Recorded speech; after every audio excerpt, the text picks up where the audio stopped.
പോലീസിൻ്റെ ഭാഗത്തുനിന്ന് ആറ്റിറ്റ്യൂഡിനെ മർദ്ദിക്കുമ്പോൾ പ്രതികൾ പറഞ്ഞ കാര്യം അതുപോലെ ശരിയാണ് വിടാണ് പോലീസിൻ്റെ ഭാഗത്തുനിന്ന് ആറ്റിറ്റ്യൂഡ്. അധികം ഓരോ നിമിഷവും ഇവർ പറയുന്നുണ്ടായിരുന്നു. ഡിപ്പാർട്ട്മെൻറ്റ് നിയമമൊക്കെ ഞങ്ങൾ ഇതാക്കിയതിന് ശേഷമാണ്, ഈ പ്ലാൻ ചെയ്തതിന് ശേഷമാണ് ഞങ്ങൾ ഇതിന് ഇറങ്ങിയത്. അതുകൊണ്ട് ആ ഭാഗം നീ നോക്കിയിട്ട് കാര്യമില്ല, അത് ഇനി നിൽക്കരുത്. ഭീഷണിയും തുടർന്ന് ഭീഷണി ഉണ്ടായിരുന്നു. അത് അതേപോലെ ശരിയാക്കുന്ന വിധത്തിലാണ് പോലീസിൻ്റെ വളരെ നിസ്സംഗതയോടുകൂടിയാണ് അവന്മാരിപ്പോൾ കേസ് മുന്നോട്ട് കൊണ്ടുപോകുന്നത്. CCTV ഒക്കെ വളരെ സുഖമായി വിൽക്കുന്ന ഇന്നലെ തന്നെ ആദ്യം തന്നെ ഇതിന് കൊണ്ടുപോകുന്ന സമയത്ത് അവർക്ക് ഓഫീസിൻ്റെ ഫ്രണ്ടിൽ നിന്ന് സുഖമായിട്ട് ഓഫീസ് കയറി എടുക്കാൻ പറ്റിയ ബൈറ്റായിരുന്നു. അത് കിട്ടുമായിരുന്നു, ഫുട്ടേജ് കിട്ടുമായിരുന്നു ഉള്ളിൽ കയറി. പക്ഷേ അവന്മാർ നോക്കാതെ ജസ്റ്റ് ബിൽഡിംഗ് നമ്പറൊക്കെ എഴുതി ജസ്റ്റ് ഒരു ആരെയും ഒന്ന് കാണിക്കാനുള്ള രൂപത്തിൽ ഒരു ചെറിയൊരു തട്ടിക്കൂട്ട് പരിപാടിയായിട്ടാണ്. പിന്നെ മൊത്തം 4-5 സ്ഥലങ്ങളുണ്ട്. അതിൽ രണ്ടാമത്തെ സ്ഥലത്തേക്ക് പോകാൻ തന്നെ ഞാനാണ് അവരോട് അങ്ങോട്ട് അഭ്യർത്ഥിക്കുന്നത്.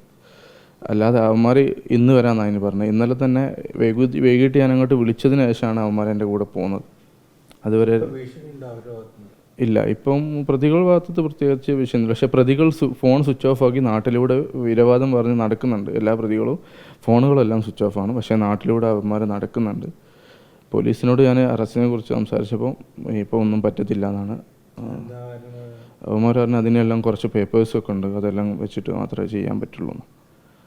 ഇപ്പം പുതിയ ഫുട്ടേജ് അനുസരിച്ച് എല്ലാ തെളിവുകളും ആയിട്ടുണ്ട്.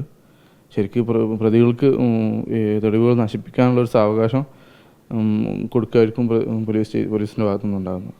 ശത്രുത ഒരു 15 വർഷത്തെ ഒരു ബന്ധമാണ് ഞങ്ങളുണ്ടായിരുന്നത്. അതിൻ്റെ 2 വർഷത്തോളം ഞങ്ങൾ ബിസിനസ് കാര്യങ്ങളിൽ കുറച്ച് അസ്വാരസ്യങ്ങളുണ്ടായിരുന്നു. എൻ്റെ സാലറിയുടെ കാര്യങ്ങളിൽ കുറച്ച് അസ്വാരസ്യങ്ങളുണ്ടായിരുന്നു. അതങ്ങനെ പല രീതിയിൽ വളർന്നു വന്നു. അങ്ങനെ പുള്ളി എന്നോട് പല കാര്യങ്ങളും ചെയ്തത് കൊണ്ട് ഞാൻ പുള്ളി ബിസിനസ്സിൽ നടത്തുന്ന തിരിമറികൾ പലരെയും അറിയിച്ചിട്ടുണ്ട്. അതിൻ്റെ ഒരു പകയാണ് പ്രത്യേകിച്ച് ഇത് ഇത്രയും കൂടാൻ കാരണം. ഞങ്ങൾ പരാതി സംഭവം നടന്ന ദിവസം തന്നെ, അതായത് ചൊവ്വാഴ്ച തന്നെ ഞങ്ങൾ പരാതി കൊടുത്തു. രാത്രി 11 മണിയായ സമയത്ത് അവിടുന്ന് കോളുകളും കാര്യങ്ങളും വരുമെന്ന് വിചാരിച്ചിട്ടാണ് ഞങ്ങൾ ഹോസ്പിറ്റലിൽ ഇരിക്കണത്. പക്ഷേ ഓരോ ഭാഗത്തുനിന്ന് ഒരു രീതിയിലുള്ള ഇതുണ്ടായിരുന്നില്ല. അങ്ങനെ ഞാൻ രാത്രി തന്നെ ഹസ്ബൻഡിനെയും കൂട്ടിയിട്ട് കൊടുവള്ളി പോലീസിൽ പോയിട്ടുണ്ടായിരുന്നു. പക്ഷെ പുലർച്ചെ 3:30 സമയത്ത് ഞാൻ പോയത്.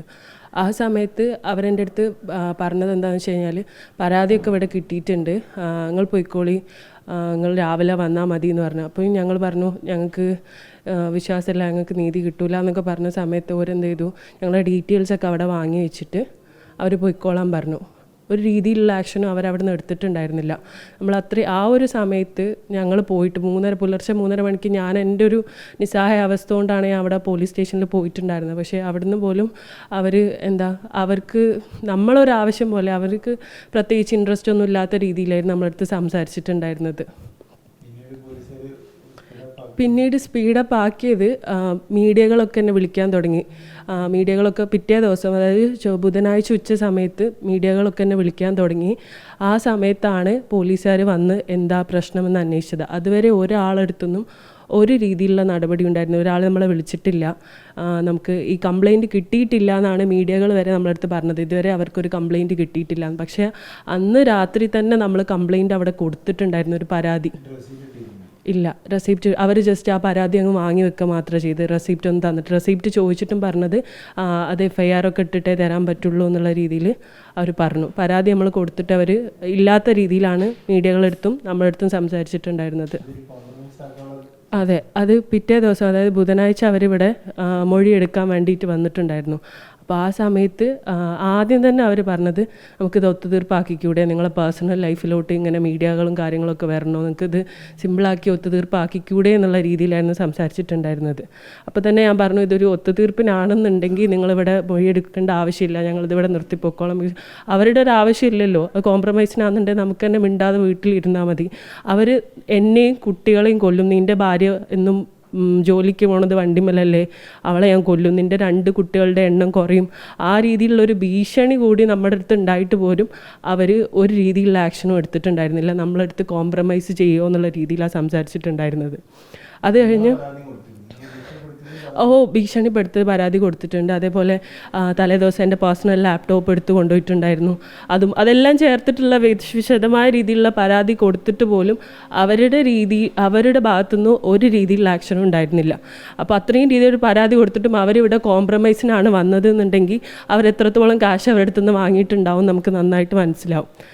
പിന്നെ ഫർദർ എൻക്വയറിക്ക് വന്ന സമയത്ത് എൻ്റെ മൊഴി എടുത്തുകൊണ്ടിരിക്കുന്ന സമയത്ത് ഈ മൊഴി എടുക്കുന്ന ആളുടെ ഈ പോലീസുകാരൻ്റെ ഫോണിലോട്ട് രണ്ടാം പ്രതി വിളിച്ചുകൊണ്ടിരിക്കുന്നുണ്ടായിരുന്നു. അപ്പോൾ ആദ്യം വിളിച്ചപ്പോൾ തന്നെ ഞാൻ ആ പേര് ശ്രദ്ധിച്ചു.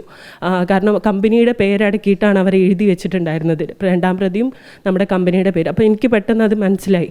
അപ്പോൾ അയാൾ പെട്ടെന്ന് ആ ഫോൺ അങ്ങ് തിരിച്ചു വെച്ചു. അപ്പോൾ ഞാൻ എൻ്റെ ഹസ്ബൻഡിൻ്റെ അടുത്ത് പറഞ്ഞു ഇവരിങ്ങനെ വിളിക്കുന്നുണ്ട്.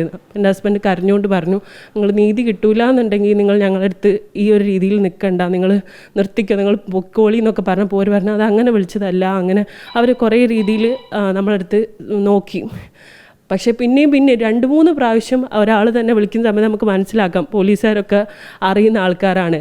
എല്ലാം ഒരറിഞ്ഞുകൊണ്ട് നമ്മളെ ബോധിപ്പിക്കാനുള്ള രീതിയിലാണ് അവർ ഇതിന് വന്നത് നമുക്ക് മനസ്സിലാക്കാൻ പറ്റും.